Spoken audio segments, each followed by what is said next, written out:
Hey, everybody, and welcome back to Joy at Work. I'm so glad to be with you today. It's August 25th, 2023. I hope you're doing well and I hope you're safe. Just again, thanks for making out the time to reflect with me on Joy at Work. Arsenal's 2 for 2, hopefully 3 for 3 tomorrow. Let's continue talking about virtues.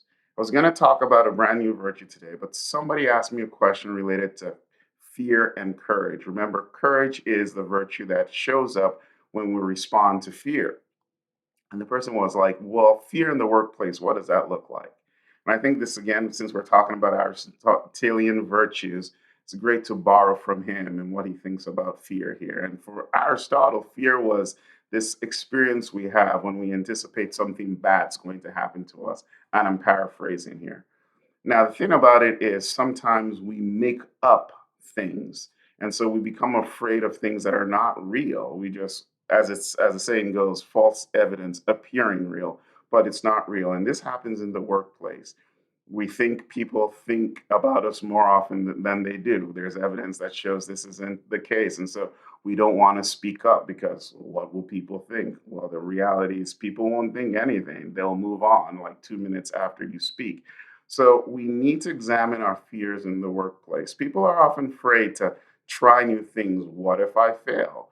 Well, what happens if you stay in the same place? What's going to happen there? So, a lot of our fears are fears that we should examine and ask ourselves, like, why am I truly afraid? What story am I telling myself that's causing me to be afraid? So, some fears we just need to address and kind of imaginary fears we just need to get rid of if we can. But there are also legitimate fears in the workplace. You might be afraid of public speaking. You might be afraid of your boss. I mean, there are a whole bunch of things you can be afraid of. You might be afraid of even reaching out to somebody who's at a higher level than you in your org for whatever reason. You just don't know what they're going to do. Well, how do we address these fears? Well, the only way we address these fears is by, confronting them, by saying, look, I'm going to do something to help me overcome the fear. And this is actually what it means to act courageously. So you have a fear of public speaking. I'm going to begin to do things incrementally that will expose me to public speaking.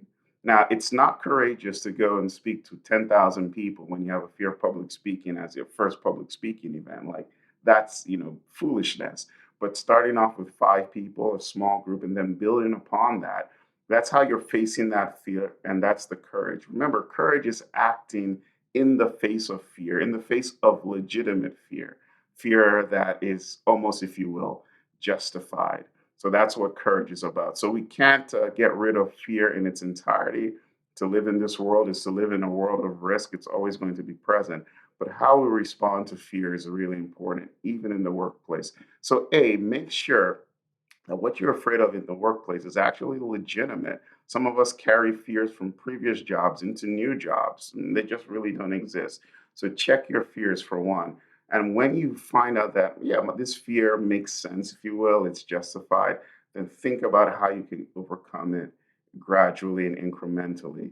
Look for opportunities to act courageously because remember, it's only in acting courageously that we develop courage.